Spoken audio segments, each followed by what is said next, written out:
Welcome to the Power Trends podcast, produced by the New York Independent System Operator, where we discuss energy planning, public policy, and other issues affecting New York's power grid. From the New York Independent System Operator, this is the Power Trends podcast, and we explore the forces shaping the electric grid and energy markets. And today, we're taking a closer look at energy prices, specifically what's driving higher natural gas prices, how those increases are showing up in electricity prices across the country and definitely here in New York. To help us break this down and dive a little deeply into the subject matter, we're joined by two experts from the U.S. Energy Information Administration, and they are the nation's authoritative source for energy data and analysis. I'm joined by Andrew Iraola and Lindsay Aramayo. They're both economists with the EIA and contributors to the agency's short-term energy outlook. This is an important study which provides near-term forecast of energy supply, demand, and prices. In our conversation today, we're going to talk about what the latest outlook tells us about natural gas markets, how weather, supply, and exports are influencing electricity prices here at home in New York, why natural gas is likely to remain a key driver of electricity costs. Andrew, Lindsay, welcome to the Power Trends podcast. We appreciate you being with us. Yeah, thanks for having us, Kevin. Thank you, Kevin. Happy to be here. So why don't we start at the proverbial 30,000 foot level? What does the latest STEO say is driving the near-term increase in natural gas prices across the country? So after a somewhat mild December, we saw a winter storm significantly increase heating demand while temporarily reducing production due to freeze-offs. By freeze-offs, I mean they're not able to get any more natural gas out of the ground. They're not able to transport it around the transmission or through the pipelines. So this led to the largest storage withdrawal on record at the end of January of 360 BCF. As a result, we saw Henry Hub average a price of $7.72 per million British thermal units in the month of January, up from $4.26 in December. This marks the highest nominal monthly average price for the hub since September 2022. Since then, it has dropped down to average about $3.70 in February, so snapping back right from this price spike that we saw observed in January. The winter appears to be departing fast, and as we enter the refill season, which begins at the end of March, this will provide some relief from the higher prices we've been observing this winter and spare some of the supply that's needed to meet demand over the coming forecast horizon. Our forecast now assumes that Henry Hub will average around $4.30 this year and a bit higher in 2027. And this is after averaging $3.53 in 2025. Although production continues to grow through 2027, we expect it to slow relative to demand growth. So U.S. total demand, including exports, we expect to grow by 2% in 2027, resulting in total demand exceeding total supply, which we think of as production plus imports. We forecast total demand to reach 119 BCF in 2027, which is more than 1 BCF higher than total supply, which contributes to tighter market balances, narrowing between supply and demand, and supports higher natural gas prices later in our forecast, which is through 2027. Henry Hub is not a person, believe it or not. Everyone always asks me who's Henry, but Henry is named after the Henry Hamlet in Erith, Louisiana. And this is really the key price hub out of almost 200 different natural gas pricing hubs located around the integrated North American field. That being said, it really sits at the crossroads of supply and demand for the whole natural gas industry. And it does this for 5 key reasons that I always think about. It centers at the center of multiple major interstate natural gas pipelines. It's close to the Gulf Coast production basins, the Permian and the Haynesville. It's by nearby storage fields. The South Central storage fields are right nearby. It's located right next to the LNG corridor with all the LNG exports ramping up. And it's also a center for localized demand from the industrial and electrical power sectors because of all the factories nearby. So for all these reasons, it's really the beating heart of natural gas price discovery. What happens at Henry Hub generally tends to sometimes guide the market in terms of the rest of the country and prices going up and down based on what we see, at the heart with Henry. And Andrew, Lindsay, I think it's important. I try and do this in other conversations that we're having here for people in New York to understand. We are at the virtual end of the infrastructure and that the pipeline system begins generally in two places. You're talking about Louisiana and the Gulf, up the East Coast, we're at the almost end along with New England, and then down from the Canadian Rockies and the Rockies over. So can you just explain, I mean, of course, the transportation cost of getting that molecule here is going to be more, but what other elements kind of factor into capacity constraints, et cetera, that the New Yorker is going to end up experiencing, especially when it gets really cold? That's a great question. I love talking about this. We do it every week in something called the Weekly Natural Gas Storage Report Supplement. We talk about regional prices and the changes week over week, and we highlight the biggest price changes week over week. And lo and behold, they're oftentimes in the Northeast, especially this time of year. Reason for that being, it's just less pipeline infrastructure than we see in large swaths of the rest of the country. Chicago City Gate is maybe about equidistance from a PJM region, but they have a multitude of pipeline access. They have storage facilities right surrounding them. There aren't storage facilities en masse in the Northeast. So when gas molecules want to get there, it's a longer path for them to get there.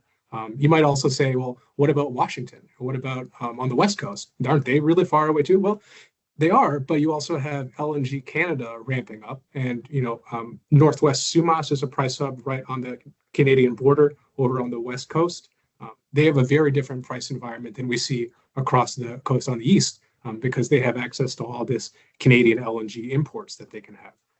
So yeah, the Northeast is kind of it's an area that I've been seeing in the last couple of months be priced higher than just about everywhere else on a consistent basis. Despite Winter Storm Fern, coating swaths of the country, it seemed to be most impactful where the gas is having the hardest time getting to, which is the Northeast. And I think that's largely reflected on wholesale electricity prices as well. Like the Northeast regions, New York ISO New England, PJM do have the highest wholesale prices on average as that we're expecting for 2026. Due in large part to that rise in the commodity cost that goes into the production. Absolutely, yes. Due to that constraint, these regions, the Northeast relies largely on natural gas for power generation and for heating. And so for all the reasons that Andrew just mentioned, that impacts wholesale electricity prices. On the West Coast is a very different story, like he was highlighting. I will highlight a little bit of hydropower, for example, how that helps meet demand out there a little bit more. Now the East Coast and Northeast does also import some hydropower from Canada. But it's a little bit more constrained. Today's price pressure is really not so much a short-term shock. We're looking at, is it a structural shift in the gas markets, or not necessarily that, but some persistent supply issues that are creating, or demand issues that are creating pressure on supply? Yeah, this was a short-term shock. What we observed with Winter Storm Fern is really a short-term shock. Supply took a big hit, but it has since bounced right back. LNG exports have since bounced right back. So with that being said, it was a temporary shock, but the long-term reason for our price increases is more linked to LNG ramp-up and higher electrical power generation from natural gas. So those two things really pushing up demand at levels that are surpassing supply is why we see prices increase. So let's focus in on the impact that it has on electricity prices and generators that need that gas to make electrons. Lindsay? So our latest short-term energy outlook, in terms of generation, it continues to see natural gas as the largest source of energy. It'll continue to provide about 40% of the generation mix. That means that a lot of most regions in our country rely on natural gas as the marginal generator. That is the last unit that is dispatched to meet the demand. When we look at wholesale electricity prices, they're largely driven by what is happening with fuel costs and more specifically with natural gas costs. Given what Andrew just shared with us, we are also anticipating a slight increase in wholesale electricity prices. Wholesale electricity prices are very volatile. So events like Winter Storm Fern that Andrew was just describing have also impacted these prices. So I can maybe dive in a little bit into that. Particularly for NYISO, I was looking at that data, what the forecast is saying. At the beginning of January, that is before, like at the time we released our first STEO for this year, the January STEO before the storm happened, we were forecasting for January wholesale prices to average about $70 per megawatt hour in the NYISO region. By the time our February STEO was released after the storm, those prices increased to $220 per megawatt hour. So that example, I think, kind of like helps you see how volatile wholesale prices can be and how dependent they are of natural gas prices. So when it comes to drivers that are increasing electricity prices, there is multiple factors. We were talking about wholesale electricity prices and how they're largely driven by natural gas prices, but we did see a big increase, last month. But when we are talking about retail electricity prices, more specifically residential electricity prices, which has been largely covered in media outlets, there is many different factors affecting those bills that people see when at home.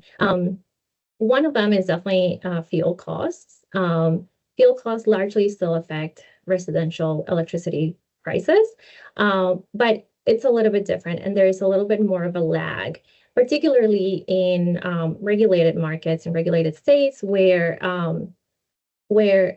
these cost adjustments can be made and requested by utilities on a periodical level, in a periodical way.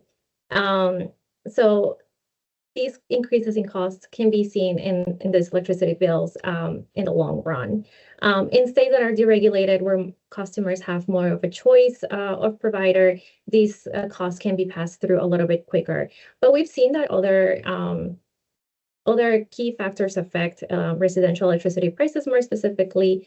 For example, increased costs from damaging storms and wildfires out west can increase residential electricity prices. Also, insurance costs are rising associated with these types of events. All of these factors can make trickle down into electricity and residential electricity prices. So I guess that leads me to a question of how much the extreme winter conditions were a catalyst, and what takeaways we might have from the most recent cold weather and gas supply resilience, storage drawdowns. I think, Andrew, you mentioned earlier production freeze-offs and pipeline constraints. How much of that factored into what ends up being the wholesale price here in New York when we look at the behavior of the supply system? In terms of the winter months, January, February, it really guides the rest of the year, how it's going to go, how the winter begins. So for instance, if we have a big storage withdrawal tomorrow that continues to put us below the prior 5-year average, this puts upward pressure on prices. It also makes us harder to refill those balances during the injection season, which is March through October. That being said, we think that these short-term price increases we've seen are actually going to increase production because there's an increased incentive for producers to keep drilling. So we actually lowered in the most recent STEO, we lowered our price path for the latter portion of 2027, bearing in mind we think we'll have more supply in kind. That being said, there is definitely a relationship between wholesale electricity prices and natural gas, but there's a big lag between this. Utility providers generally procure their natural gas through a range of strategies. You've got daily spot prices, you've got more longer-term contracts, but you also have hedging strategies, which alleviate some of this day-to-day price volatility that you can see in theory. So with that being said, we think that the winter has a more longer-term effect on fundamentals. I don't necessarily think this short-term shock that we saw is going to drive, the next year or two. So the timing, what does the STEO imply about how quickly the wholesale electricity price responds to the gas price changes? I guess what we're concerned about here and what we want to try and have our listeners understand is, do we think that for the remainder of the winter and then going into maybe next, the price could moderate, and how that longer term forecast is shaping out? Wholesale electricity prices, like I mentioned earlier, are largely driven by natural gas spikes. It is hard to predict how the winter may continue to evolve. We just saw a recent storm this past weekend, and all of those events, even into the summer, driven by events like heat waves, that could lead to price spikes in natural gases, which will affect wholesale electricity prices. So we are expecting a bit of an increase this year, but it is not nothing too not a big increase compared to last year. And do you see on a national basis fuel switching that's happening, renewables, oil, and some other regions as a result of the more expensive natural gas price? Is it suggesting generation can shift, and what those fuel switching dynamics might be? Yeah, I think that was clearly seen, particularly on neighboring ISO New England. During the week of the storm, there was a big increase in oil generation in this region. Natural gas and oil generation were like about 30% of the generation mix for that time of the storm, and then we saw petroleum generation go down as temperatures increased once we were out the cold snap. But yeah, other regions also rely on other sources. Maybe out west, we've seen some increasing like wind generation, hydro generation as well can provide some relief. And there's definitely that the market will choose the cheapest source of energy available at the time. So demand growth is part of this backdrop, right? You've talked about, and maybe we can break this off into two parts, but the longer term demand for natural gas. Andrew, you talked about the effect that the recent demand will have on production, but do we see a longer term uptick in demand for natural gas, and then does that correspond with pretty closely with the forecasted demand in electricity on a longer forecast basis? Yeah, so biggest drivers of growth in demand is definitely, as I mentioned, for our LNG exports and rising consumption in the electric power sector. We saw LNG exports increase by 26% last year, and we expect this to continue over the next 2 years, albeit at a slower pace. They are the largest sectoral element of demand that we see growing over our forecast horizon, rising by 9% this year and 11% next year. And this is the result of 3 LNG ramp-ups going on. We've got Plaquemines LNG, Corpus Christi Stage 3, as well as Golden Pass LNG we expect to come online later this year. These are going to take some of the natural gas that we would otherwise be using domestically. And alongside this, we also see natural gas used for electricity generation going up in kind. We know that it supports power demand growth that we're seeing across the country, but it also balances renewable generation. So over the next 2 years, we expect electrical power generation and LNG to go up. By contrast, we expect industrial and residential commercial natural gas consumption to decrease this year by 3% and to be flat next year. So really, we expect the LNG and electrical power generation to more than offset the decreases in those sectors, leading to a net increase in demand. So Andrew was talking about the increase in demand by our domestic generation fleet that's driving up the cost of natural gas. How much of that do we know is the advance of data centers? That's another kind of question. So we're forecasting for it, but it's not driving here in New York the demand that we're seeing recently and in real time. It's more electrification of the transportation and building sectors, but on a national basis, maybe there's a little bit of difference there that you could highlight for us. So we do see electricity demand growth, like I mentioned earlier, across the nation. The two main drivers are increased economic activity as well as data center growth. We see the commercial sector, which includes data centers, to grow the most or the fastest in the next year by 2.3% in 2026 and 5.1% in 2027. This growth is very regional. We see ERCOT or Texas having one of these, the fastest growing, as well as the PJM or the Mid-Atlantic region, which houses Virginia. But actually, in our latest forecast, we have increased other regions' demand growth, like the Midwest and the Central region, which cover SPP and MISO, to also grow, as they are expecting an increase in data center expansion. In terms of like what's going to be meeting this demand, we are seeing an increase in generation, 1.4% in 2026 and 2.5% in 2027. As I mentioned earlier, natural gas continues to be the largest share of the generation mix at around 40%. But we see growth from other generating sources like solar, which is expected to increase by 17% this year and 23% next year. So we are seeing, like, as load increases, we are seeing capacity also increase, generating capacity also grow. And then we can maybe look at PJM as an example in this topic. PJM relies on a capacity market to meet their forecasted demand and keep the reliability. As you know, Virginia is one of the places that has the most data centers, and it's growing in that sector pretty quickly.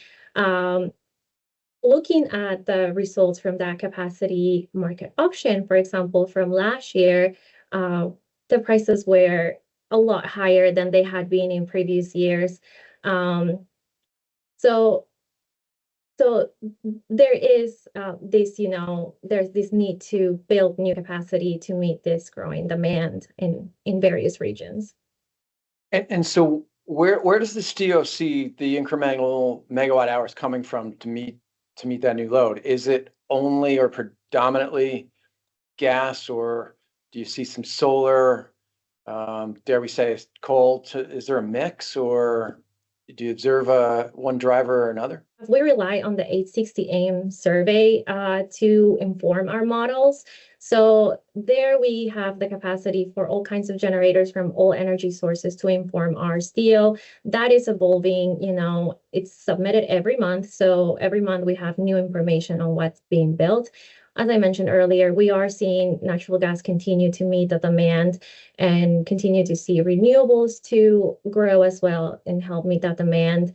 For coal generation, it's actually really interesting. Last year, we saw a 13% increase on the US level in generation from coal units.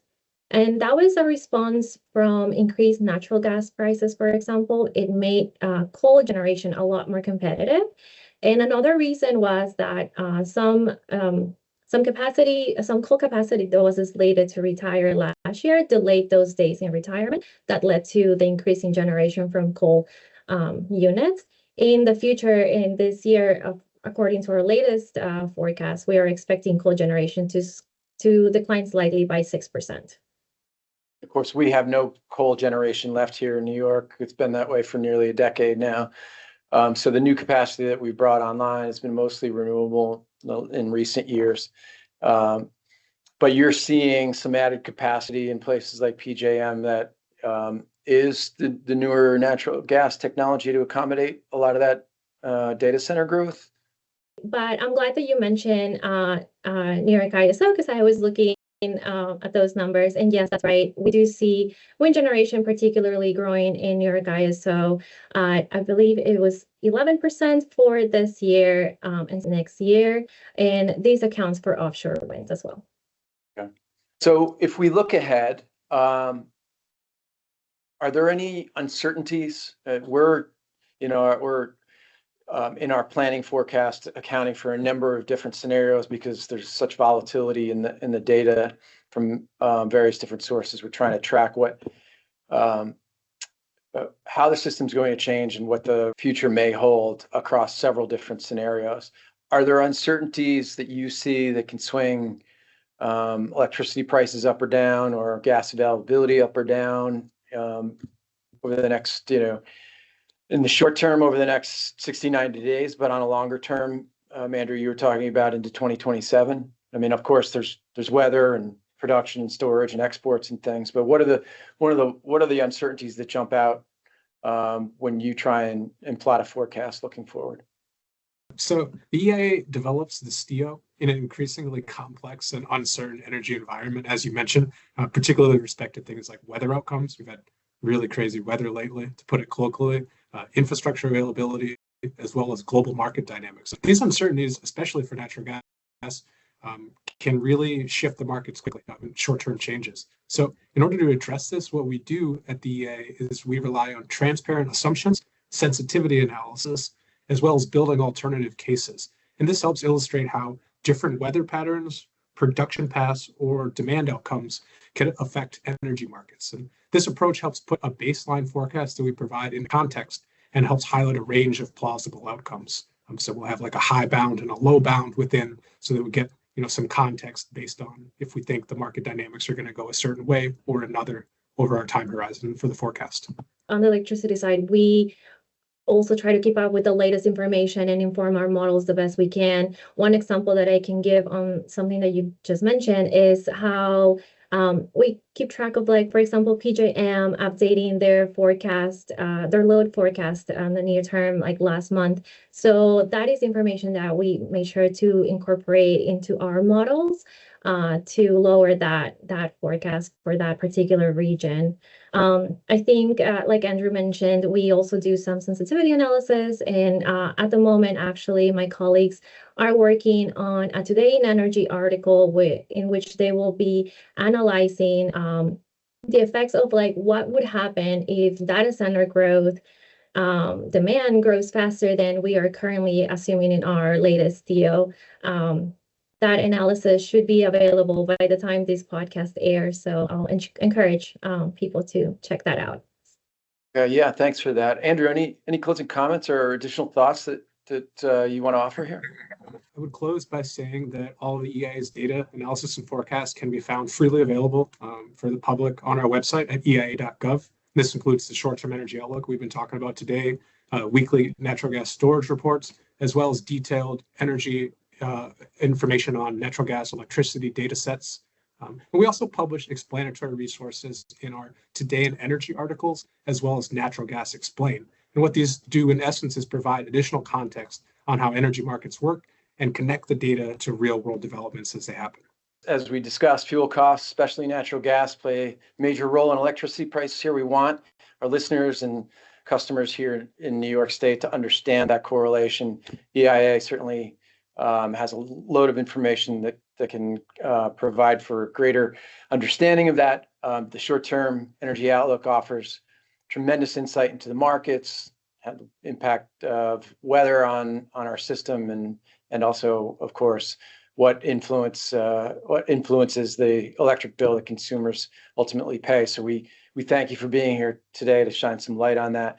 As Andrew mentioned, for listeners who want to dig deeper, EIA.gov for that short-term energy outlook.